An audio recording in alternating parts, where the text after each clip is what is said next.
Hindi na mapipigilan ang Iglesia ni Cristo. Totoo yan. Todo-todo na ang suportang ibinibigay ng Iglesia ni Cristo kay Vice President Sara. Hetong at handa na ang kanilang gagamiting banner at tarpaulin para sa kanilang mapayapang rally para ipaglaban si Vice President Sara na huwag siyang ma-impeach. At hindi lang yan ng plot twist. Posibleng magsanibuwersa na ang Kingdom of Jesus Christ at Iglesia ni Cristo. Bakit nilalayo nila ang usapan?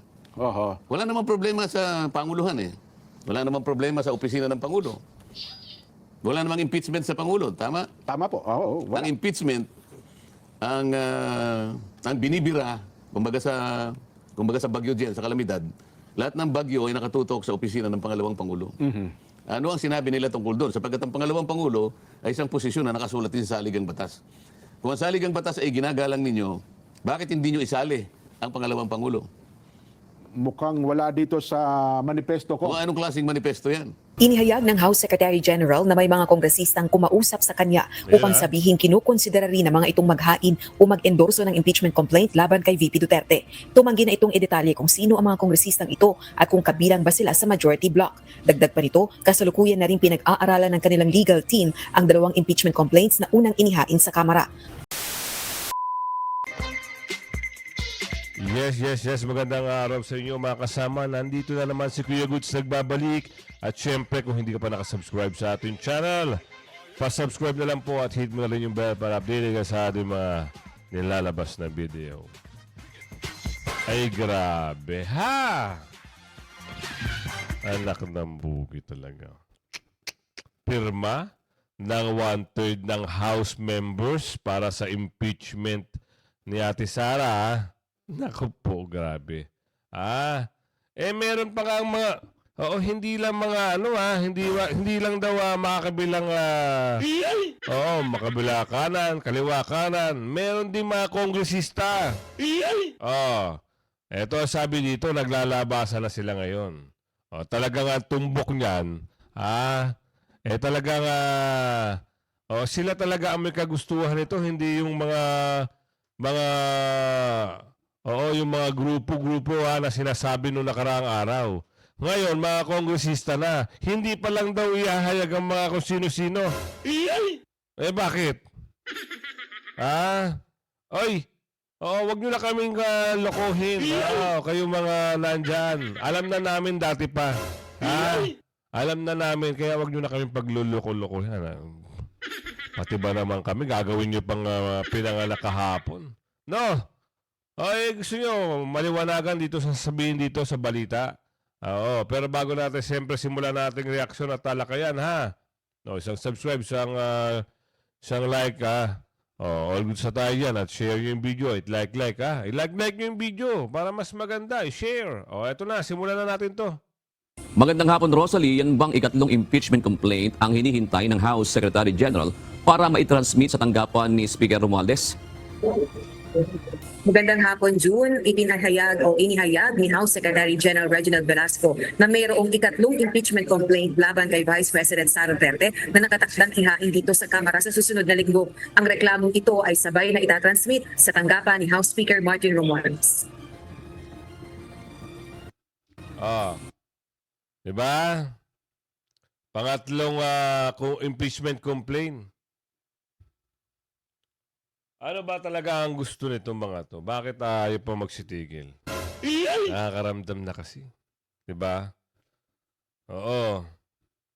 Hindi pa kayo na tinag doon sa sinabi ng pahayag ng mga religious group. Hindi pa kayo natitinag. Baka wala na kayong kaunin na boto dyan sa mga distrito nyo. Kung patuloy kayong suporta kung sino yung nag-uutos sa inyo. Baka wala na kayong mapala niyan. Sirang-sira na yung political career nyo, di umano. Wag kayo susunod. Kung alam nyo hindi maganda, wag kayo susunod. Baka naman daw kasi merong sobre, di umano. Baka naman daw merong sobre. Nag-fellowship na ba kayo, mga kasama? Umate na ba kayo ng fellowship? Ah? Oh, kung mga ganyang fellowship ang sasamahan nyo, naku, wag na po kayo. Masisira ang buhay nyo. Oh, kung gusto nyo ng maayos na na religious group, gayahin nyo yung mamimili naman ho kayo eh.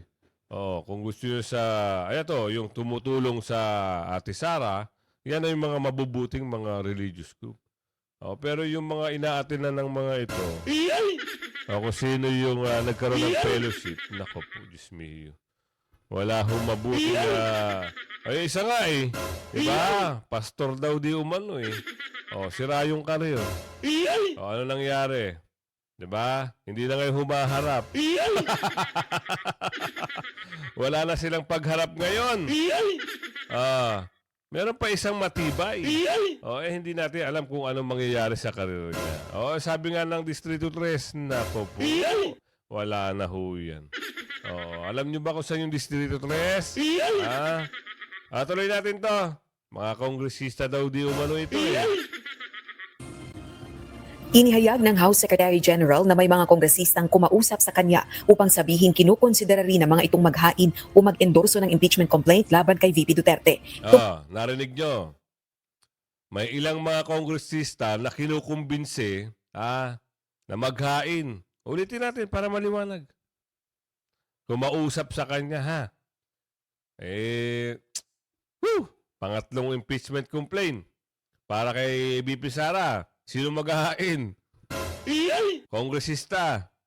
Baka naman yung kongresista na yun, yung makakaliwana. Una, mga mga group ha? Nakita nyo naman yung mga group na yun. Yung mga group na yun, parang hindi nyo pagkakatiwalaan. Di umano. Mahilig lang yung magngangaw-ngaw sa kalsada. Hindi ko alam bakit pinapasok sa loob eh. Sa bagay kasi yung leader nila ay na-allowed sila. Yun ang malaking mali. Yun ang isang malaking malaking nagawa ng kung sino man ang nasa likod nun. At bakit pinayagan? Yan ang tanong. Hindi ba nila naisip yung dating nangyayari? Talagang marami ho ang nagkakaroon ng problema, nawawala ng pamilya, hindi na malaman kung nasaan na, dahil sa panghihikayat di umano, umakyat ng bundok. Ay, pag ayaw na nung kaibigan o estudyante, hindi na ho makakauwi ng bahay di umano. Hanggang sa wala na. Ganon daw ho ang sabi ng ating mga kababayan na nag-comment dito. Para lang sa kaalaman, maganda ba na merong mga ganyan sa house? Sa inyo, i-comment nyo. Oo, maganda kasi makakatulong. Ay, hindi. Dahil puro problema lang ang gagawin niya sa gobyerno. Baka mamaya, baka sila ang umangkin ng gobyerno. Ako, magkalintik-lintik na. Yan ang sabi. Nag-comment dito na si Melbert Raul. Nakakaano ko sa pangalang tuloy. Inihayag ng House Secretary General na may mga kongresistang kumausap sa kanya upang sabihin kinukonsidera rin ng mga itong maghain o mag-endorso ng impeachment complaint laban kay VP Duterte. Tumanggi na itong idetalye kung sino ang mga kongresistang ito at kung kabilang ba sila sa majority bloc. Dagdag pa nito, kasalukuyan na rin pinag-aaralan ng kanilang legal team ang dalawang impeachment complaints na unang inihain sa Kamara. So our target is, as soon as next week, we will try to transmit to the office of the speaker. Kasi ayaw nating mahirapan yung office nila na i-evaluate na naman kung tama, di ba? So bago natin i-transmit sa office of the speaker, kailangan kumpleto na yung mga papeles eh. Oras na maihain ang ikatlong impeachment complaint, isasabay na nila itong i-transmit sa tanggapan ni Speaker Romualdez. What? Kanino didirekta? Wow. Tuloy. Kami lang ang nag-decide, ako lang nag-decide na in fairness naman, let's respect yung yung mga congressman na iba who have other about the impeachment complaint. So, ayun, maghintay lang tayo next week kung itutuloy. Sa December Maghintay lang daw next week kung itutuloy. May plano, may balak, no? Kaso nga lang, meron talagang nagsasalita eh. Hindi ko lang alam kung agree kayo o talagang susuwayin nyo. Nasa inyo naman po yun eh. 'Di ba? Nasa kanila naman yan, yung mag-desisyon nila. Kasi meron tumututol. Merong parang ayaw gawin. Oo, meron na nga ang tawag dito, parang middle, parang pumapagitna, ha? Meron na nga ganun eh, para mapag-ayos. Kaso, ang nasa likod ho, ibang tao, bakulaw daw di mo. Bakulaw daw di mo, ano? Parang ayaw daw ng bakulaw. Sabi ng bubuwit. Dito, parang ayaw daw ng bakulaw. Wala tayong magagawa dyan kung ayaw nila. No? Ang isipin natin, yung kabutihan na gagawin sa rally. Diba? Doon sa rally na yun, na nabalitaan natin dito, sinabi rin ng isang magaling na media platform, dalawa lang ho na mapapanoodan nyo ng matinong balita eh. Kundi SMNI, Net 25. Solid na po tayo dyan. Sa mga, naku po, Diyos me. Bahala na sila. Kung ano yung gustuhan nila ibalita. Kasi kahit ano naman gawin na, hindi na ho naniniwala ang ating mga kababayan. Ito, balik tayo. 18, 2024, ang huling araw ng sesyon sa plenaryo ng Kamara bago mag-break para sa December holiday season. Samantala, nagsimula ng kumilos ang Makabayan Block upang maabot. Ayun na sinasabi natin, ha? Sabi dito, samantalang, nagsisimula na kumilos. Bakit iba ata mukha ni ate dyan? Tingnan nga natin. Anak ng bugim. Parang may enhancement na. Tuloy. Ang kinangkailangang 1/3 na pirma ng House members para sa resolution of impeachment laban kay VP Duterte. Araw ng Miyerkules, December 3, nang i-endorso ng Makabayan Block lawmakers ang ikalawang impeachment complaint, ang ground ay betrayal of public trust o pagtataksil sa taong bayan. Dahil ito sa matinding pag-abuso umano sa discretionary powers ng Vice Presidente sa paggastos ng nasa 612 million pesos na halaga ng confidential funds mula 2022 hanggang 2023. Kung ihahain ang isang impeachment complaint ng hindi bababa sa 1/3 ng lahat ng miyembro ng House of Representatives, maaari na itong i-endorso ng diretsyo ng House Plenary sa Senado batay sa saligang batas at sa House Rules kaugnay ng impeachment. Kaugnay naman ang fellowship ng nasa 200 kongresista kay Pangulong Ferdinand Marcos Jr. sa Malacanang, Miyerkules ng gabi, December. Nakita niya, pinasok niya yung fellowship. Okay. Hey! Naniwala ba kayo? Fellowship na nangyari. Yung isa nga umamin eh. Wag na natin intindihin yan. Basta intindihin natin si Robin, may kwento sa atin si Robin eh. Kasi kung iintindihin natin, kung ibigyan natin ng oras magpaliwanag yung doon sa fellowship. Mukhang hindi ho kasi kapanipaniwala. Dahil dito nga sinabi na nga lang isang namamagitan eh. Wala kaming para sa kapayapaan lang ang atin. Ayaw ba niya na ayaw ba ng kung sino ko po ngayon na nakasuporta siya sa sinabi nung sinabi niya sinuportahan ng isang religious group. 'Di ba? Nakasuporta ang religious group. At sabi naman doon, nakasuporta sa ayaw nila may impeachment. Ibig sabihin, nasa middle sila.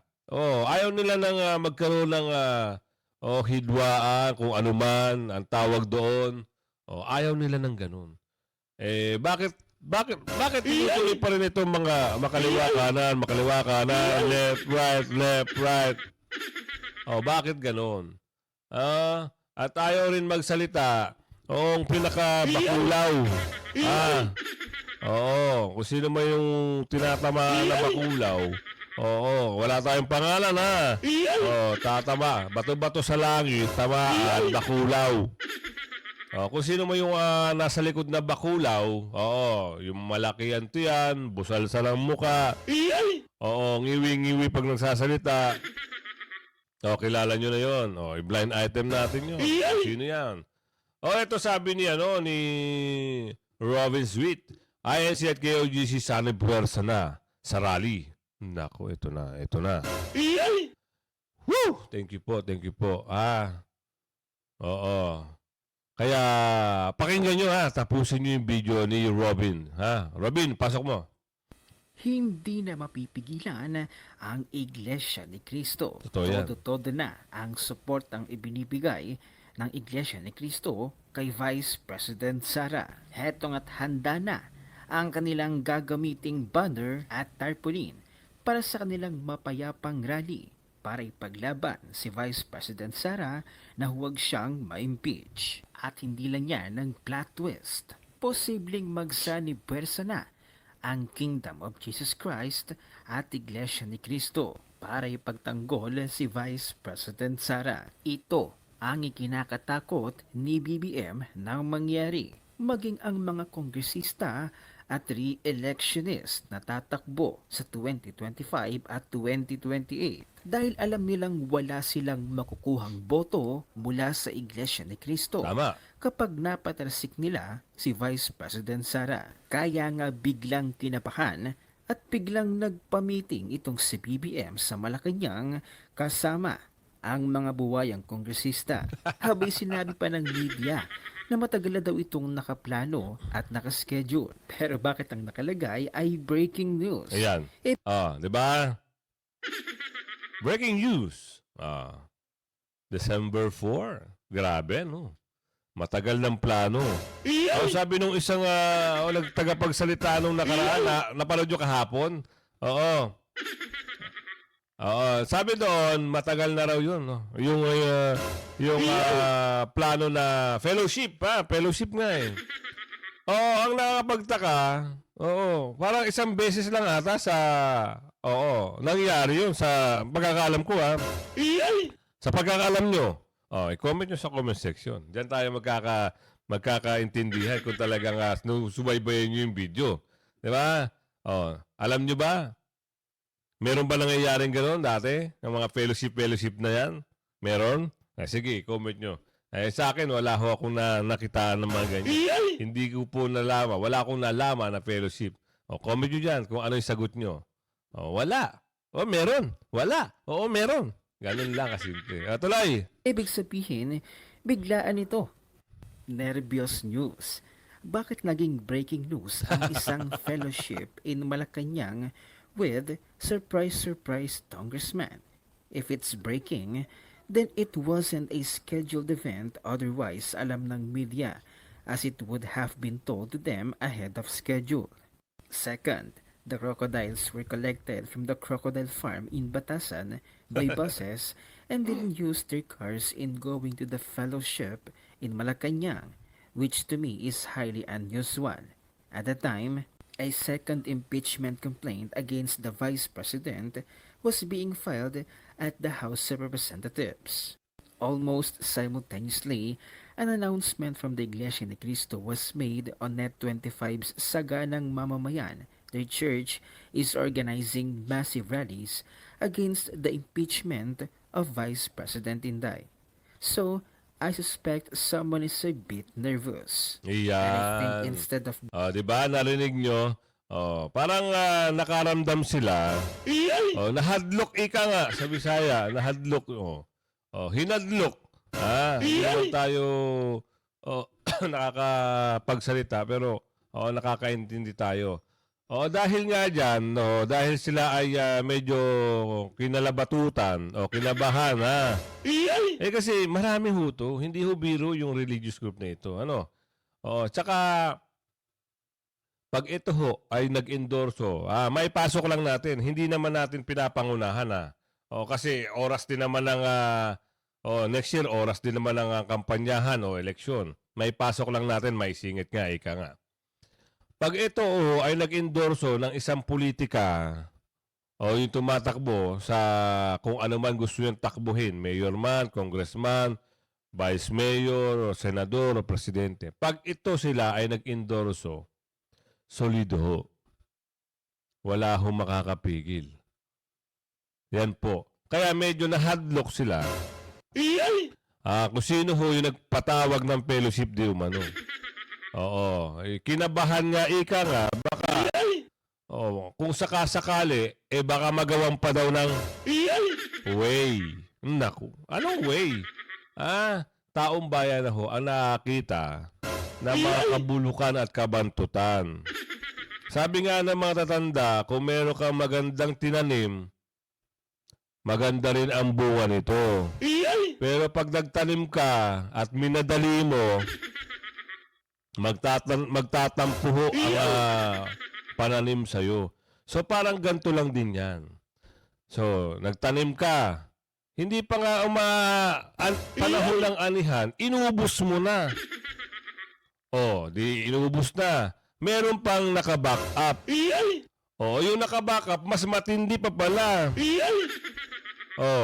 Ubos. Dahil nga sa kagustuhan, di umano na manatili, kumukuha ngayon ng mga member. Parang pyramiding lang yan, di umano sisilawin yung mga member para umanib sa fellowship. So yung fellowship ngayon, dahil nga sa yung mga bakulaw, junior, yung mga bakulaw na gusto magpayaman, na takam sa salapi ng bayan, di umano, ay yan na. Aalib na ngayon sa fellowship.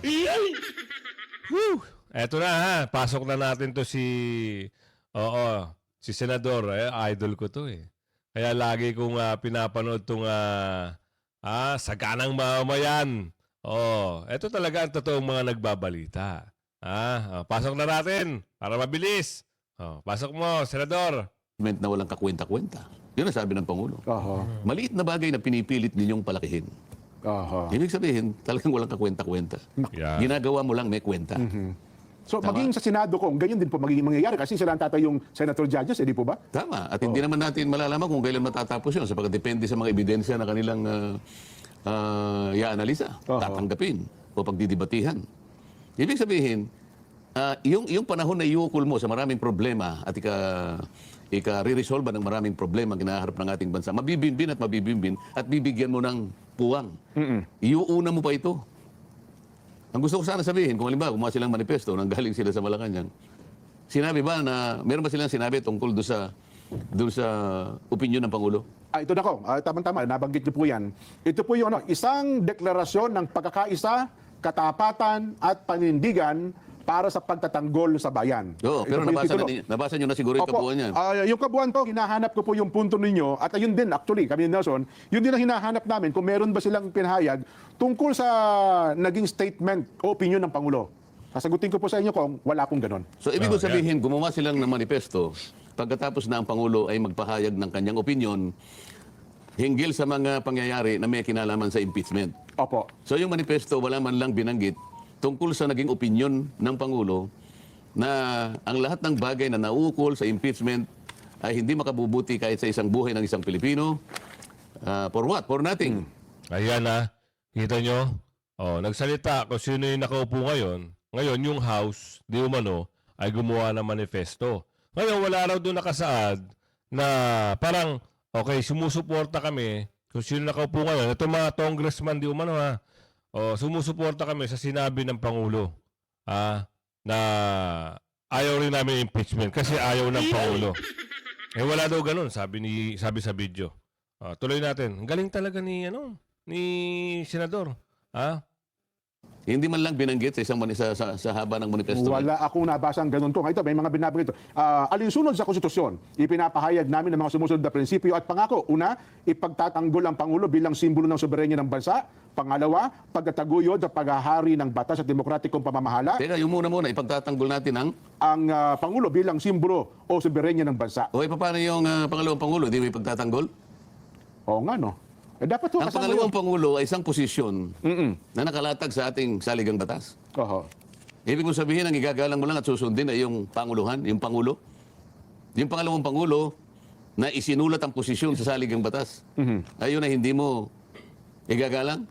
Hindi mo ipagtatanggol? Ito ko, may paliwanag eh. Nelson, di ba? Hindi, teka muna, tatanungin mo muna. Tinatanong ko. Yung ba hindi mo igagalang at hindi mo ipagtatanggol? Eh baka sa paliwanag ko masagot. Ito pa, babasahin ko lang ko, baka masagot eh. Ang sabi doon sa yung titulo na yon, ito nakapaloob. Ikinakalob ng konstitusyon ang kapangyarihang ehekutibo sa Pangulo at ginagawa siyang sagisag ng kagustuhan ng taong bayan at ng pagkakaisa ng bansa. Anumang banta laban sa Pangulo ay banta laban sa Republika. Mananatili kaming mapagbantay at matatag sa pagtitiyak ng kanyang kaligtasan at ng katatagan ng kanyang administrasyon. Hindi naman Mukhang wala. pinagbabantaan ng Pangulo dyan eh. Opo. Ang pinagbabantaan, ang pinipilit nilang giyagasin. Ano ba yung Ginigiyagis. Ginigiyagis. Opo. Ang gusto nilang durugin ay yung opisina ng pangalawang Pangulo. Bakit nilalayo nila ang usapan? Oho. Wala namang problema sa Panguluhan eh. Wala namang problema sa opisina ng Pangulo.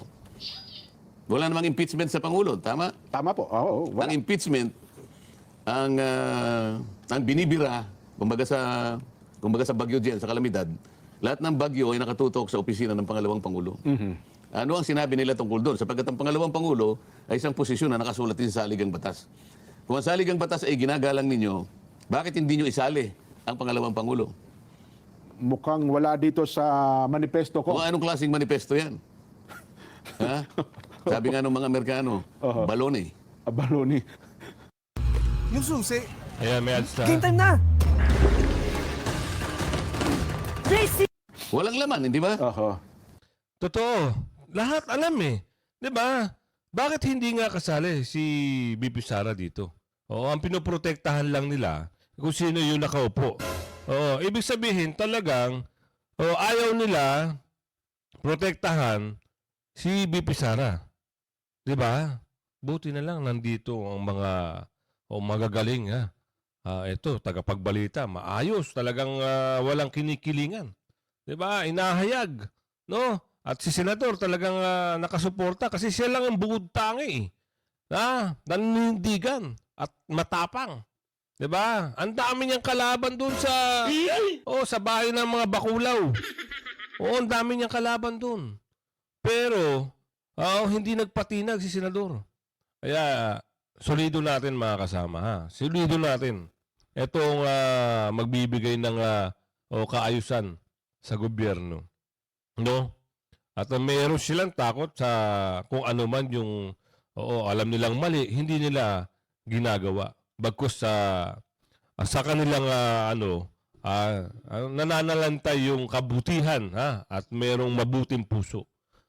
Dito tayo manood. 2 istasyon lang kasi lagi akong bumibilib.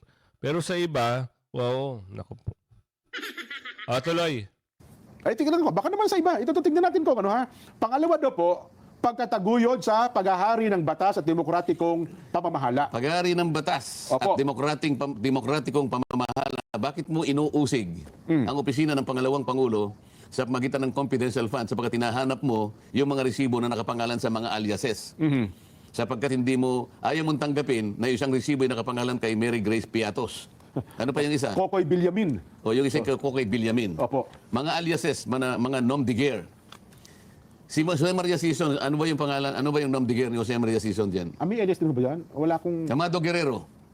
Okay. Opo. Bakit hindi ngayon manduhan o kaya orderin ng leadership ng House of Representatives ang Philippine Statistics Authority?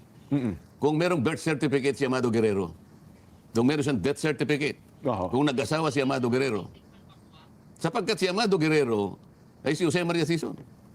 Okay. Oho. Ay, yung mga NPA, mga aliases ang ginagamit. Totoo naman po yan. Oho. So, sapagkat confidential fund, gagamitin para sa pagtatanggol sa ating bansa, mga aliases ang ginagamit para sa ganun maitago, maproteksyonan ang identity ng mga assets ng gobyerno. Bakit pipilitin mong ibulgar yung pangalan ni Mary Grace Piatos? Ano yung nom de guerre ni Congressman Stephen Paduano? Yung luwalhati ata ang pagkakaintindi. Karapali Luwalhati. Yun, Karapali luwalhati. Bakit hindi natin manduhan ang Philippine Statistics Authority? Itanong po natin kung may birth certificate si Karapali Luwalhati. Kung siya'y nag-asawa. Kung siya'y namatay. Meron kayang may produce na ganitong dokumento ang Philippine Statistics Authority? Baka wala. Wala. Aliases eh. Oho. Ano ang alias ni Marcelo Del Pilar? Marcelo H. Del Pilar. Yeah, Nelson. Marcelo H. Del Pilar. Plaridel. Plaridel. Bulacan. Di ba? Oh, sabihin mo sa PSA, mag-produce nga po kayo ng birth certificate ni Plaridel at kung saan napanganak yan at kung yan ay nag-asawa. Kung yan po ay may utang, kung yan po ay mayroong passport, at kung yan po ay may record sa bangko, at kung yan po ay lahat. Ano ang nom de guerre ni Emilio Aguinaldo, ang unang Pangulo ng Republika ng Pilipinas? Magdalo. Magdalo. Yan. PSA, kumuha ka ng birth certificate ni Magdalo. Oho. Kung meron siyang passport, Magdalo Group, baka may makuha. kung meron siyang, ano yung team? Tax. Tax identification number. Opo. Baka panahon nila, sedula pa. Oh. Kaso pinunit na tingnan nila mo nga, tingnan mo nga mo kung meron SSS number si Magdalo. Ay, Senador, hindi ba yan yung... Aw, aw, aw, aw! Ah, hindi ba yan yun? Ay, baka mamaya, iyan yun eh. Oo, maiba lang ha. Kasi talagang napahiya na rin yung tao na yun eh. Oo, may nagsalita doon na... Diba? Eh, ano na ngayon? Parang hindi na umi-air eh. Ha? O tapos, parang yung video ata na gano'n, eh, parang nawala di umano. Ituloy natin si Senador. Kung meron siyang GSIS, baka may passport. Tingnan mo itong... Pagkatapos pipilitin, Yoyoy Villamin. Kokoy po. Kokoy Villamin. Yoy Villamin po, basketball player po. Alam na po nila na yan ay mga aliases na ginagamit po sa pangalan po ng Intelligence at Confidential Fund sapagkat ito po ay proteksyon para po sa ating bansa at sa lahat ng kanyang mga pinuno, mga opisyales at mga mamamayan na kailangan proteksyonan. Bakit pipilitin po ninyo ngayon na ihayag yung mga assets na tumutulong po sa ating bansa? Yan ba may katwiran yan? Saan papunta yan? O saka ngayon, uusigin ngayon ang opisina ng Pangulo, ng pangalawang Pangulo, sapagkat meron nga problema doon sa mga voucher. At totoo niyan eh. Hindi ka na kailangan humingi ng resibo eh. Totoo. Sa totoo lang. Nako. Anyway, Kong, ito yung deklarasyon ng supporter pala. Ang titulo, para kay Pangulong Bongbong Marcos pala. Yung hindi pala, kasi sa titulo pa lang, talagang specific po, para kay Pangulong Ferdinand R. Marcos Jr. Bakit? May problema ba kay Pangulong Bongbong Marcos? Baka may nakikita silang... Ang pinag-uusapan natin dito, yung sinabi ng Pangulo sa pamagitan ng paghahayag ng isang opinyon. Opo. Ngayon, ang gusto kong malaman, kung yung manifesto na yon ay isinangkot yung opinyon na yon. Sapagkat importante yun eh. Oho. Maliwanag ang pahayag ng Pangulo. Marami tayong problema. Madadivert lang ang atensyon ng House, madadivert ang atensyon ng Senate. Pagigihan na lang natin kung paano natin i-resolve ang maraming problema ang kinaharap ng ating bansa. Ayan. Bakit wala sa manifesto yon? Sana man lang, the House of Representatives, sabihin ka na, is serious in adopting the opinion expressed by our President. 100% we are agreeable to the position he has taken by way of an opinion. We are 100% conscious about the problems faced by the country today. Oho. And we will do our best to resolve them in accordance with the position taken by the President. Di ba? Wala yun, Kong. Ngayon, ibinanggit niya yung tungkol, wala namang kwenta yung impeachment na yan. Meron din sanang pahayag tungkol doon sa magitan ng manifesto. Oho. Mukhang wala Sana yun, Kong. sasabihin nila ganito. O yung pong pangalawang ipinail, ay baliwala na po yun. Meron man lang sanang magpapahayag sapagkat po sa batas, isa lang pong impeachment ang ipapail sa loob po ng 1 taon. So yung pangalawa po, baliwala na yun. Para ngayon, yung mga tao, nalalaman nila.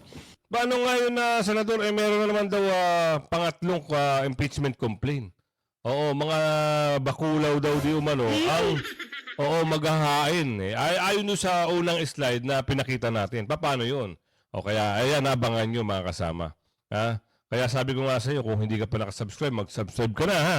At huwag ka na mga papahuli sa mga balita, issue at reaksyon ng bayan. Ha? Hanggang sa muli ha. Mamayang hapon po, meron po tayong upload. Bye-bye!